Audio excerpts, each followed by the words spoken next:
Alright, so this is going to be another movie review. This one's called Sullivan's Travels, 1941. Give me a 2 out of 5 stars. Just like this flick. Although I didn't hate it as much as The Great McGinty. This is going to be another Preston Sturges goofball comedy. Sullivan's Travels is a 1941 U.S. comedy film written and directed by Preston Sturges. Oh, I forgot to put written on there. A satire on the film industry, it follows the famous Hollywood comedy director Joel McCrea, whom I've never seen before, who, longing to make a socially relevant drama, sets out to live as a tramp to gain life experience for his upcoming film, his forthcoming film, Along the way, he unites with a poor aspiring actress played by Veronica Lake, another actress that I'm not familiar with. She's in a couple of shower scenes, though, who accompanies him. The title is a reference to Gulliver's Travels, the 1726 novel by satirist Jonathan Swift, about another journey of self-discovery. Sullivan's Travels received disparate critical reception. The New York Times described it as the most brilliant picture yet this year.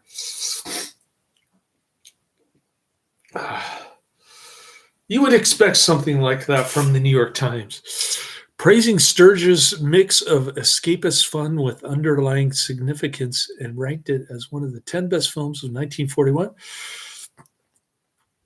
But the Hollywood Reporter said that it lacked the down-to-earth quality and sincerity which made Sturges' other 3 pictures of 1941, Great McGinty, The Lady Eve, and Christmas in July, a joy to behold. I kind of disagree with both of those assessments. The Great McGinty was terrible. I hated that. Even worse than this. At least there's one good joke in there where he says he's dressed up like a pauper because the IRS went after him. That was a decent joke. The rest of the movie stank. Over time, the film's reputation has improved tremendously. Media historian Hal Erickson classified it as a classic, one of the finest movies about movies ever made, and a masterpiece. I don't know.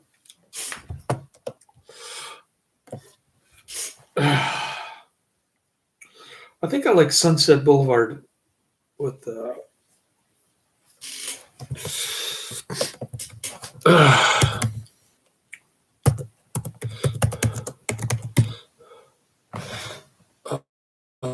what's her name?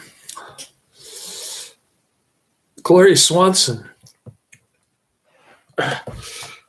Sunset Boulevard is better.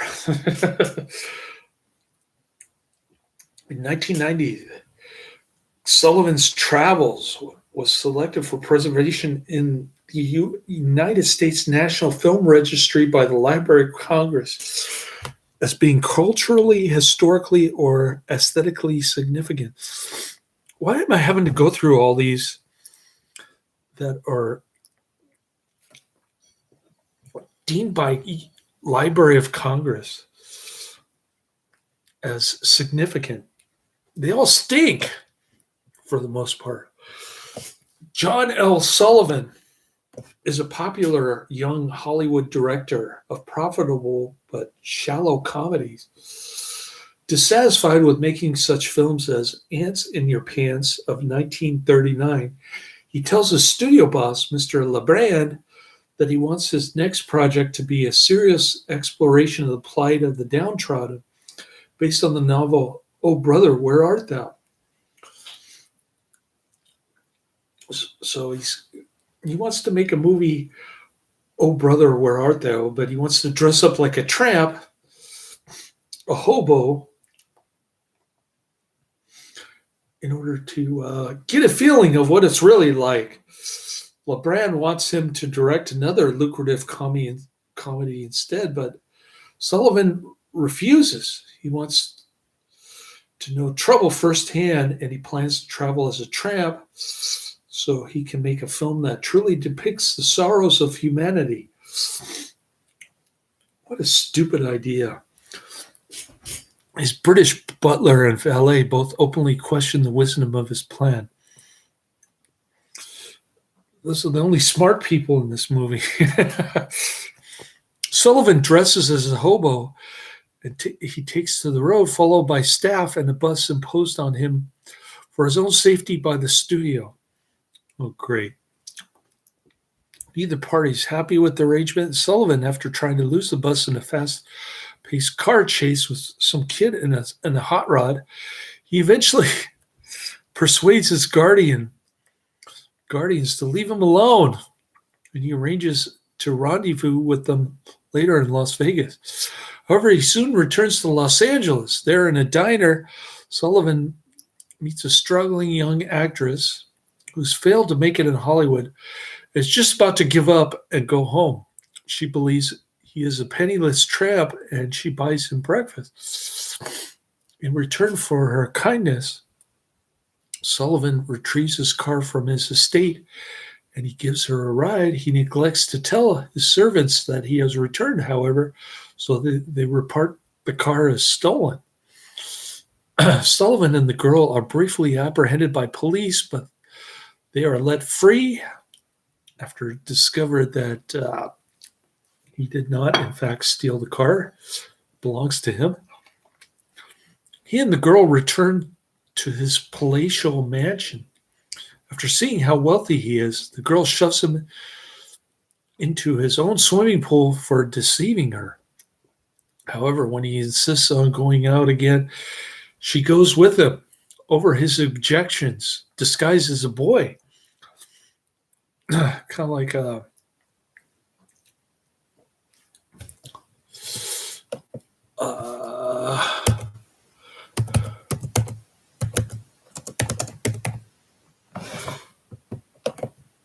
what was that movie? Oh, Diana Rigg in Theater of Blood.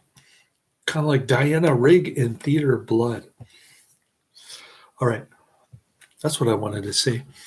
This time, Sullivan succeeds after riding in a cattle car, eating in soup kitchens, sleeping in homeless shelters with the girl, where someone steals his shoes. Sullivan finally decides he has had enough. His experiment is publicized by the studio as a huge success. The girl wants to stay with him, but Sullivan reveals to her that he is married lovelessly to someone else, having entered the union solely to reduce his income taxes. Worse, the plan backfired. With Sullivan's joint returns higher than when he was single, and his wife's having an affair with his business manager.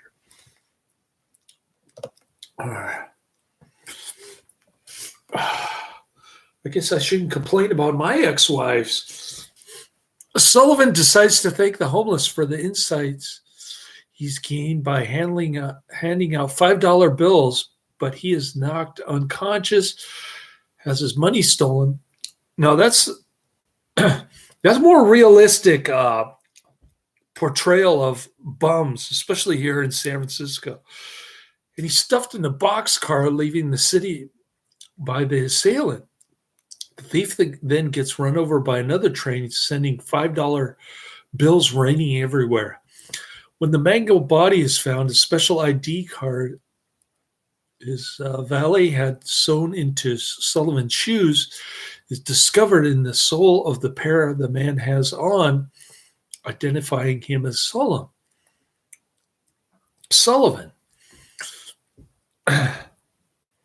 So that must have been the guy who stole his shoes. Everything happens so fast. It's easy to miss stuff like this. Great woe in Hollywood follows. Meanwhile, Sullivan wakes up in another city with no memory of who he is or how he got there. A yard bull finds him and accosts him for illegally entering the rail yard. In his confused state, Sullivan hits the man with the rock, badly injuring him and earning a 6-year sentence of hard labor and work camp. Now, that scene was like a dreamlike sequence of some kind of idiocracy courtroom. I thought he was dreaming the whole thing, but it was real.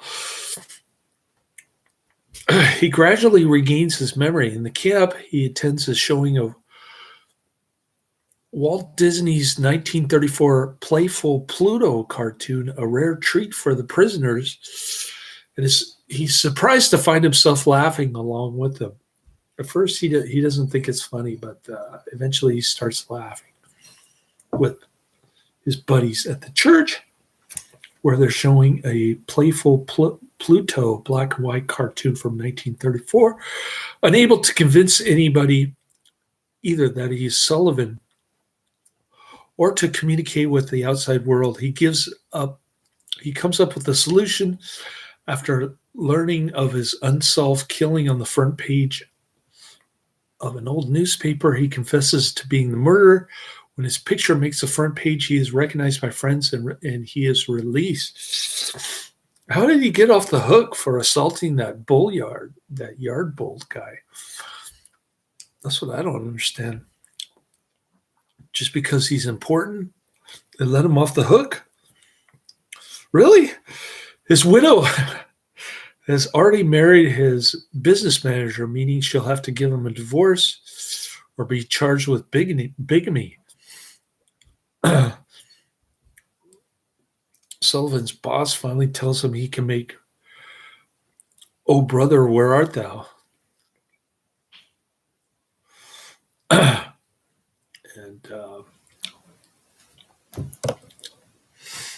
I don't want to spoil the ending.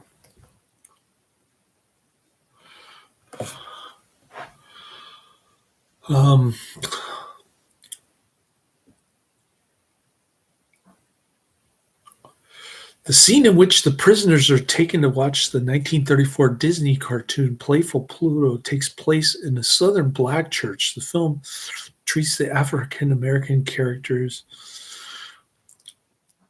Really? They're from Africa? They're with a level of respect unusual in films of the period. Secretary of NAACP, Walter White, wrote to Sturges, "I want to congratulate and thank you for the church sequence in Sullivan's travels. This is one of the most moving scenes I've seen in a moving picture for a long time, but I'm particularly grateful to you as are a number of my friends, both white and colored, for the dignified and decent treatment of Negroes in this scene. I was in Hollywood recently and am to return there soon for conferences with productions heads, writers, directors, actors, and actresses in an effort to induce broader, more decent picturization of the Negro instead of limiting him to menial or comic roles." I guess he's talking about Stephen Fetchit. The sequence in Sullivan's travels is a step in that direction. I want you to know how grateful we are. I'm grateful for Stephen Fetchit.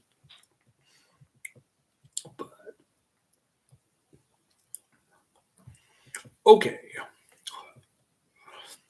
So it's got the politically correct black church in there with all the nice people expressing empathy towards the convicts, including Sullivan. Got sentenced for 6 years of hard labor. He doesn't want any of it.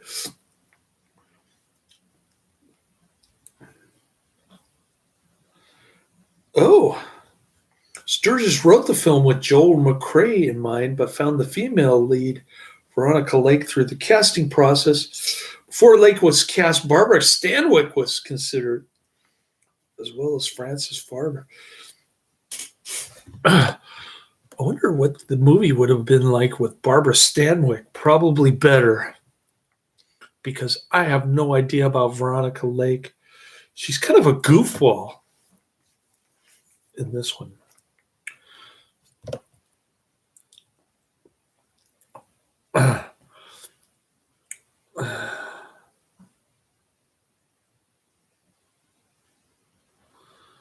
Anyways,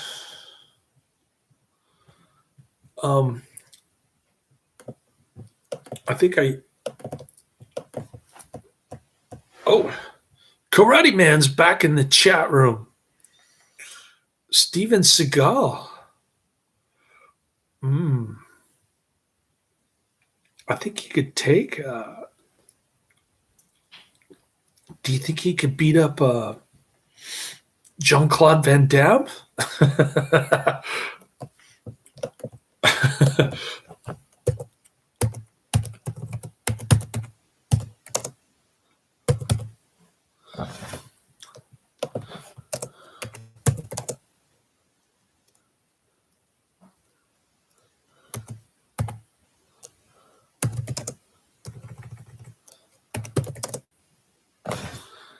Steven Seagal versus Van Damme.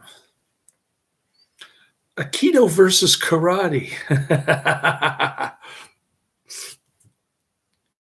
There's up on YouTube. There's a bunch of them.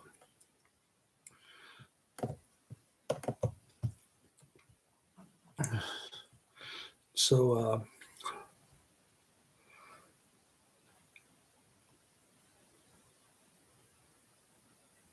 Van Damme got upset and challenged Seagal to a one-on-one fight in Stallone's backyard. I wonder who would have won that fight.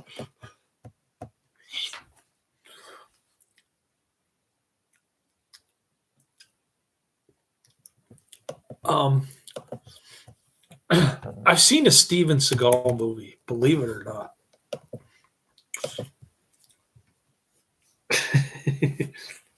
I'll tell you which one. And I absolutely hate it. Let me pull up my channel first, because my memory is bad. When it comes to movies that I saw 10, 12 years ago, you know how that goes.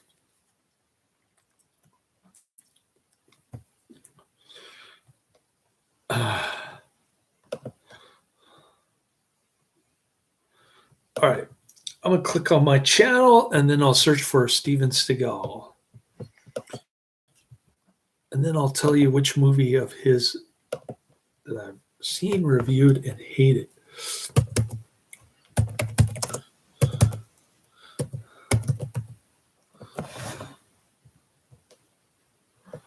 Above the Law. That movie sucks. Above the Law. Oh, terrible movie with Pam Grier, Sharon Stone, and Henry Silva. I reviewed that 8 years ago. And that was 1988, during the peak of his career. That's the only Steven Seagal movie I've seen.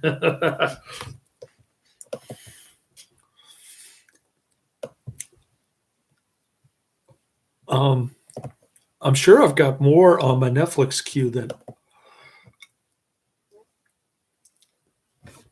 Are you talking about Above the Law? Because I absolutely hated that movie. I'll post a link to my review if you want to check it out.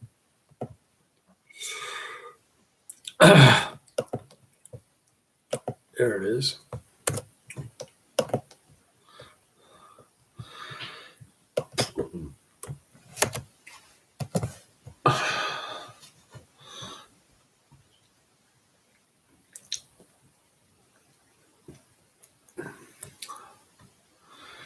His ego?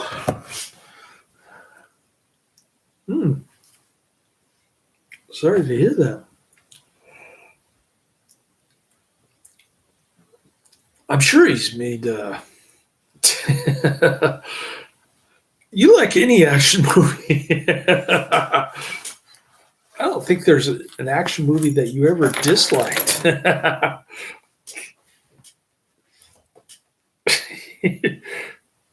Oh, I'm pretty hungry. I'm munching on some shredded burritos here. So I'll let you go, but nice Steven Seagal discussion. Sorry that I haven't seen more of his movies. But I'm sure I'll get around to it one of these years. All right. Let's do show and tell. Hang on.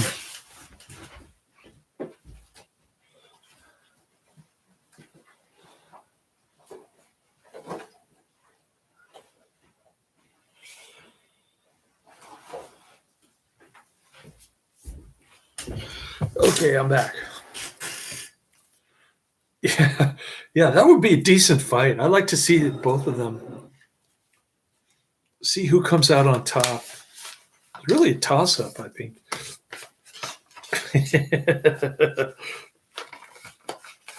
But that would be a cool fight. That would be like pretty even, I think. All right, your Sherlock Holmes Terror by Night. Very unattractive disc for Adrian's viewing pleasure whenever he gets around to watching my video.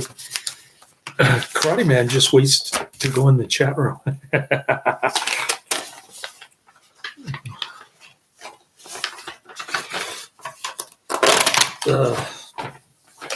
Professor Quiz doesn't like Arnold. He threw away all of Arnold's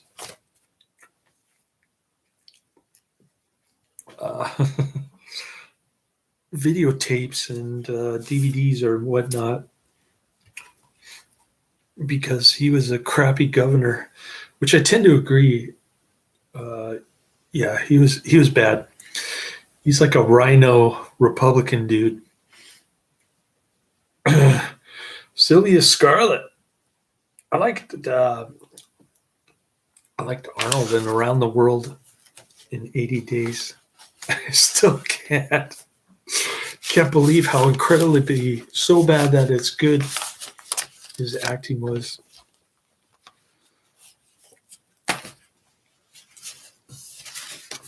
Yeah, Jeff Speakman is pretty good. Anyways, what do I got coming down the pike on Netflix? And I guess I'll go down my list.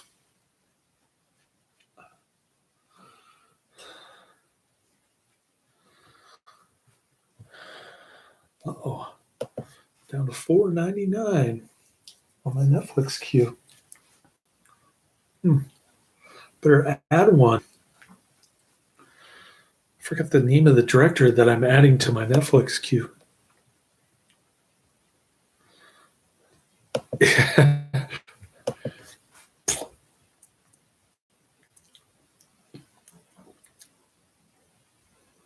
Yeah, I'd say Van Damme and Don the Dragon Wilson are tops in terms of quality.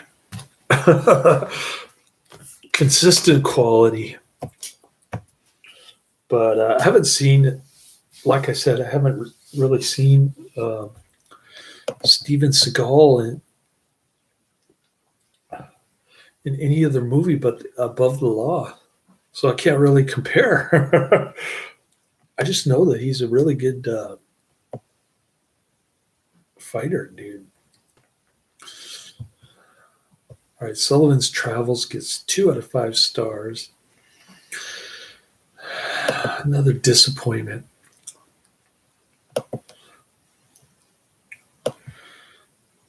But I didn't have my hopes up real high for that one. Okay. Then I've got They Died with Their Boots On, 1941. They Lived by Night, 1948. And Clute, 1971. I think that's an Adrian mention. The Perfect Weapon.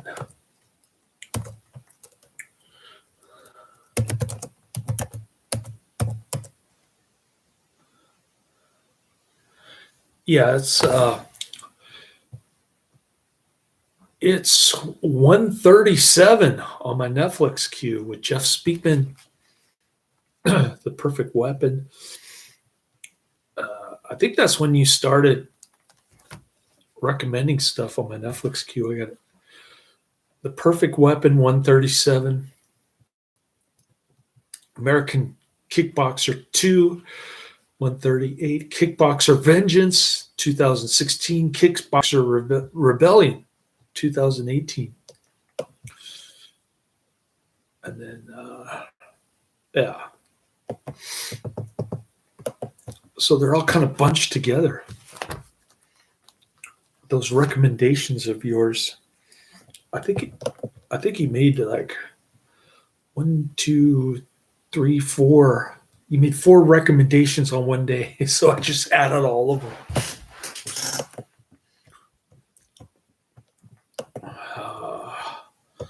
All right, I'll go down my list now. This might be repetitive because I've got duplicate links on my list to the same movie.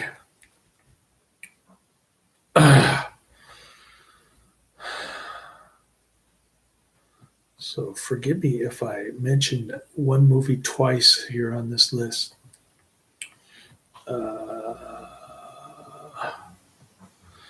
This is my old list. I got to scroll down.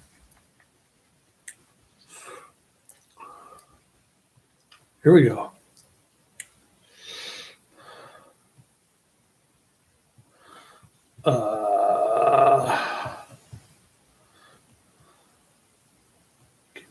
Keep going. All right, here it is. The Buckskin Lady, 1957. Stormcatcher, 1999. The Taking of Beverly Hills, 1991. The Manster, 1959. Bedside Manor, a.k.a. Her Favorite Patient, 1945. Dark Mountain, 1944. The Crater Lake Monster, 1977. Giant Spider Invasion, Stick, 1985. The Forest, 1982. Phantom from Space, 1953. The Dungeon of Harrow, 1962. The Amazing Mixer X, 1948. Damnation Alley, 1977. Shadow Warriors 2, 1999. Law of the Jungle, 1942. Blake of Scotland Yard, 1937. Kansas City Confidential, 1952. The White Cannibal Queen, 1980. Windjammer, 1937. Swampfire, 1946. Police Story 4. Blood Ring, 1991. Hostile Country, 1950. Rotor, The Wrong Road, 1937. You Bet Your Life. Identity Unknown, 1945. Chain for Life, 1952. Untamed Women, 1952. Texas, Brooklyn, and Heaven, 1948. Beast from Haunted Cave, 1959. Moon of the Wolf, 1972. Hurricane Smith, 1992. Showdown, 1993. Best of the Best 2. TNT, 1997. My Dear Secretary, 1948. The Mystery Man, 1935. Bride of the Gorilla, 1951. Letter of Introduction, 1938. Dick Tracy versus the Mole, Season 1, Episodes 9 through 12. Devil's Island, 1939. Angel Town, 1990. Mercenary, 1996. Night Fright, 1967. DEFCON 4, 1985. Santa Fe Trail, 1940. Renegade Girl, 1946. Passport for a Corpse, 1962. Black Dragons, 1942. Cyborg Cop 2. Drums of the Desert, 1940. Santa Fe Trail, 1940. Shock, 1946. It Lives by Night. Train to Tombstone, 1950. Deputy Marshal, 1949. The Strange Woman, 1946. The Fighter, 1952. Bamboo Gods and Iron Man, 1974. Zero Tolerance. Ulterior Motives, 1952. The Big Chance, 1933. I'll See You in Hell, 1960. The Case of the Eiffel Tower, 1955. Hostile Country, 1950. Three Desperate Men, 1951. And The Star Packer, 1934.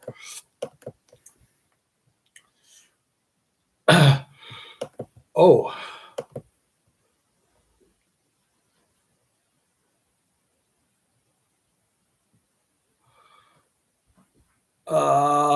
Bloodsport 4.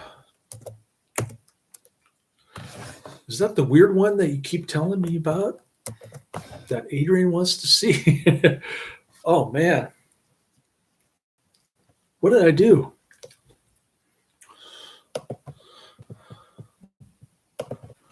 Come on. I'm going to pull up my queue again.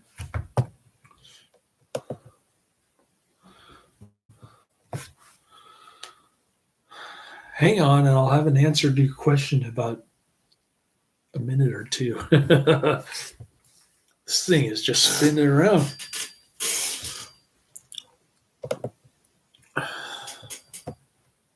Oh, there we go. So I want to do Bloodsport. What?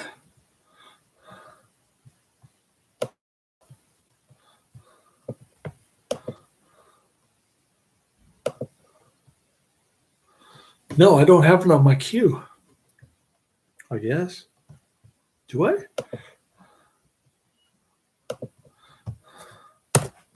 It's weird. I'll try it again. Let's try one more time.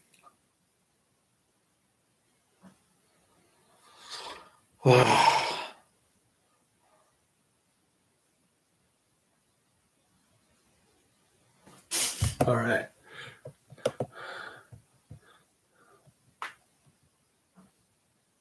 Oh, yeah, I've got Bloodsport 4. It's 157 on my list. Out for Justice is 156. And I've got The Crow at 154.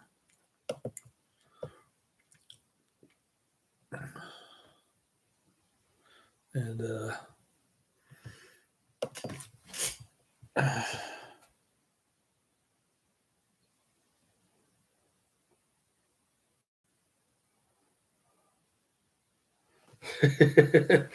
sounds like a cool movie.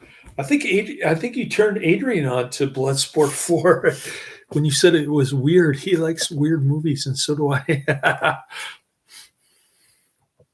All right. Well, nice chatting with you, Karate Man. Have a good night, or good day, I guess. Good day, mate. It's nighttime here. It's time for me to take a nappy poo. All right. Laters.